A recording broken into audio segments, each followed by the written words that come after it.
Good morning, everyone. Welcome to the channel. I want to do a quick video today. As you saw in the last vlog, May the 4th, I ordered some stuff, bought some stuff, had some stuff on the back shelf right over there. I kind of just need to clean up, figure out some poly bags. I had a Brickmania figure come in, ordered blind bag from Republic Bricks came in, a random poster from a friend. So today I just wanted to clean up a couple things, get it all looking good. Wanted to kind of talk about a little bit about what kind of niche my channel is going to fit in, because there's a lot of content out there both in Lego and collecting, and there's just a ton. And I want to talk about it in a little different setting. So today we're going to clean up. We're going to talk little things. Down the road, after a few more videos, I'll have additional kind of what my channel is about video, just to talk about everything. Want to get a few videos out there first, maybe 5 or 6, and then kind of have a little more deep dive about what this channel is, what we're going to talk about, what kind of my posting goal is, and all that. So stay tuned. Remember, like, comment, subscribe below. Comments are great. I'm new, learning things. This week I bought a tripod for my phone, so we're just off and running here. All right, so the first thing we're going to do, we're going to go into, so from Brick Vibe, I have 3 501st foil packs. And as you kind of notice right behind me, we have my 501st Legion kind of standing there. I need to add more. I have a couple kits in the back, but I kind of want to keep at least one of those sealed. Maybe I'll keep one of these foil packs sealed, so we'll put that over there. I'm going to open these two, take a look at them, then I'll show you kind of what we're going to do to make them a little bit better. So always open them carefully, don't cut yourself. Let's see here. So should be pretty much the standard 501st Trooper from, that's head stuck in there. There it is. From the battle pack itself. So quickly, one there. Pretty standard guy with the minifig blaster.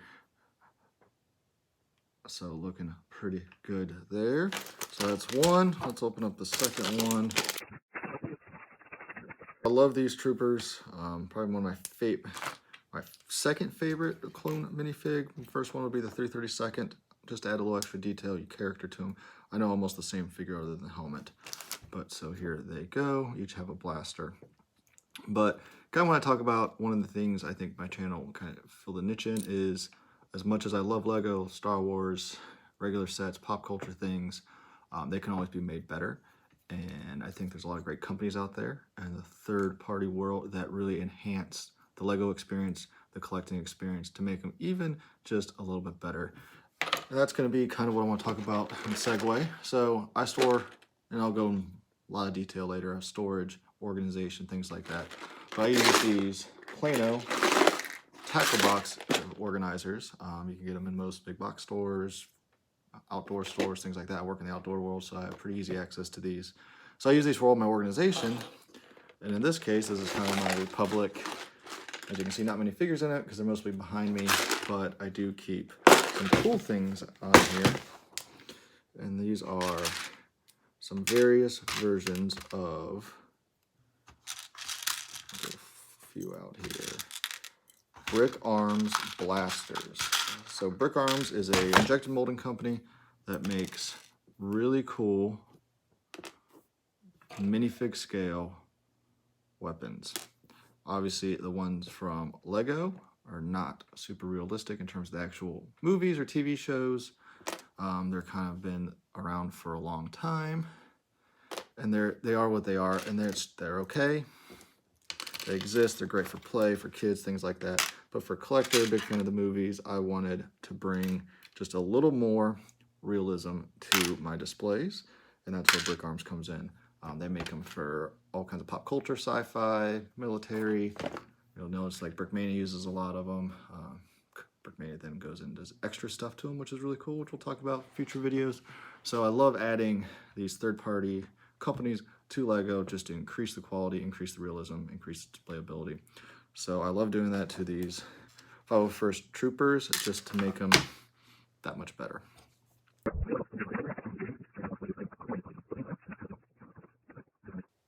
Parade position,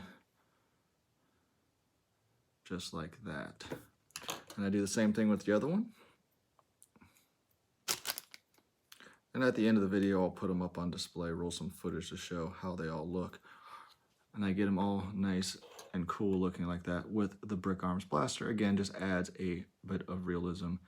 It really replaces the old blaster, which is kind of generic. I'll kind of hold them. So there's the old blaster and then the new. The names of them are escaping me right now. It's DC 15, 18, something like that. You can go on all kinds of different Star Wars wikis, see what they're actually called. Those names are also what Brick Arms use, so it'll be easy to find it. You can find Brick Arms from a lot of places. I buy most of mine from Brickmania, the Minifig Co. A lot of these third-party companies sell them as well. So check those out. Really cool, really enhance the figures. Let's see, I also, with that Brick Vibe order, I got a couple of the spoil packs for the Power First. I also got a Mandalorian. Also, just a quick note, these foil packs are apparently only available in Europe. Why they're not available over here, I don't know. So we'll open it up, see what this is about. This one looks pretty cool. I have a bunch of, not a bunch, a handful of Mandalorian battle packs, and as well some other Mandalorians. Oh man, you get all kinds of accessories. So that's how we have that. Kind of get that nice close up. But I'm focusing well. So there's that. So that's my Mandalorian. And I'm gonna put that in kind of my Empire case where I have different Mandalorians. I have the OG Mandalorians from Clone Wars, as well as from the Mandalorian Battle Pack. I think these are incredible looking figures. I really like them. So always excited to add another one to them, kind of do an army of them. I love that quite a bit. I'm just gonna put these things away.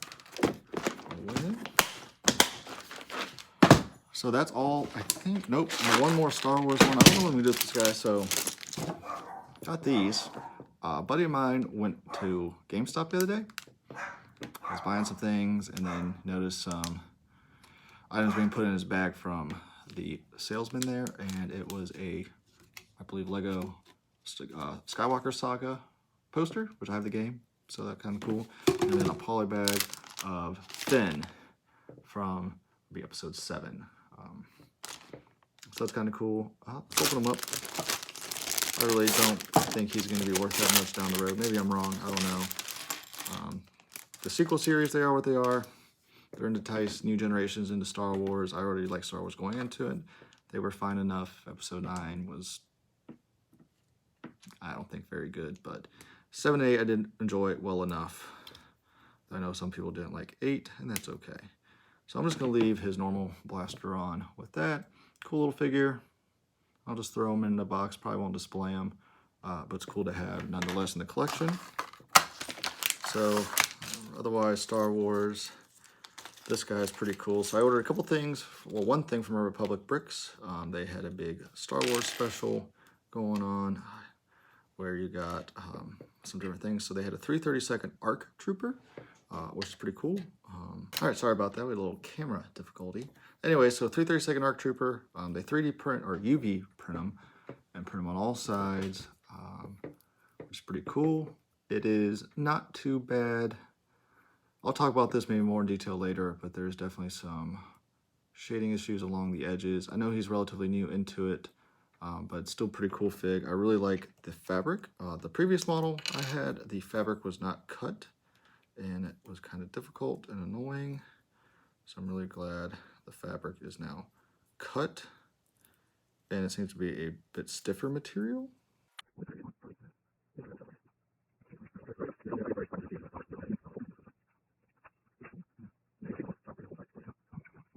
For some reason, because I want to see how everyone experience sometimes of buying third party. There we go. It's not Lego. I mean, it's Lego, but it's been modified, upgraded. So sometimes it can be a little more finicky, but the end result is that. So that is a pretty good looking figure, I think. You see a back printing, sidearm printing, arm printing, and then the detail on the waistcoat. The pauldrons need to fold down a little bit, which will happen over time. It's a pretty stiff, rigid fabric material. You can see it has that there, and then it has the rangefinder antenna on the side. For him, give him a couple like the traditional kind of what you see in the Clone Wars to blasters. And these will look really good next to Ahsoka and Captain Rex with my other 332nd troopers. I still got to get a couple more just to fill out that kind of shelf there, but there he is, all set up. Really cool looking, really like it. So that's it for well, I have a blind bag, forgot about that. So he was doing blind bags, 30 bucks, a chance to win some more expensive stuff. I didn't, I got a minifig, I don't know what it is. Let's see. Okay, I'm not gonna put them together right now, but it's that guy with the green phase 2 helmet. I'm not sure who that is, I'll have to look that up. I'm not super detailed on all the different clone units, so I'll have to look them up, but still cool to have them. It'll just go with some of my other custom clones I have already. So that's pretty cool. Moving right along. So the only other things I had were a couple things from Brickmania. First is the 442nd Army Regimental Combat Team Soldier. The 442nd was a all-Japanese unit, a Japanese-American unit that fought overseas. So pretty unique in that regard. Lando does a fantastic job on this. This has some unique, I think it's in 1938, 39, maybe it's a later 42 model, but web pattern kit on him, older field blouse with trouser, but looks pretty cool nonetheless. You can see this is a Brick Arms helmet that they've been reprinted over top. So overall, very cool. Happy to have him. It'll go with some of my other World War II theater minifigs, so really cool. Excited about that. The other things, those are pretty unique, just not planned, like theme-wise release, so they wanted to get that out. But this month's theme was the space race, or is the space race, I should say. So this is the Apollo mission tile pack. I also have the tile pack for both Mercury and Gemini. So eventually I'm gonna have kind of over here, that shelf where I have the Black Series on the bottom, and the top shelf is gonna be all like space stuff. So I have the Space Shuttle Discovery to build. I already have the Apollo lander with the Apollo lunar rover vehicle. I also ordered Perseverance, that came out yesterday, so we got that ordered. Very excited about that rover. And then we have a couple other smaller kits from Brickmania to build alongside the Discovery. I think that's gonna look really, really cool over there. So yeah, so we got that. We'll get that cleaned up. Otherwise, I don't know when to do this poster. Probably just put it in storage for now. I have the game, been playing the game, been a lot of fun. But that's been pretty much it for this video. Just want to talk about a few things that I've accumulated over the past week, kind of got out. I wanted to start the discussion about what this channel is going to be about, how the third-party LEGO community fits into it, how you can use that to really enhance. Does it add cost? Absolutely. This is not a cheap hobby. By no means. LEGO's expensive, therefore the aftermarket, the third-party world is going to be more expensive because LEGO itself is already expensive. So, but it's a lot of fun. There's a lot of cool people I've gotten to meet and to work with throughout the years. So I continue to do that and wanted to do this channel to kind of talk about it. So like I said, we'll talk about that more in a future video. I'll have some B-roll footage going on throughout, maybe at the end here, just showing things as I display them. Otherwise, have a wonderful day.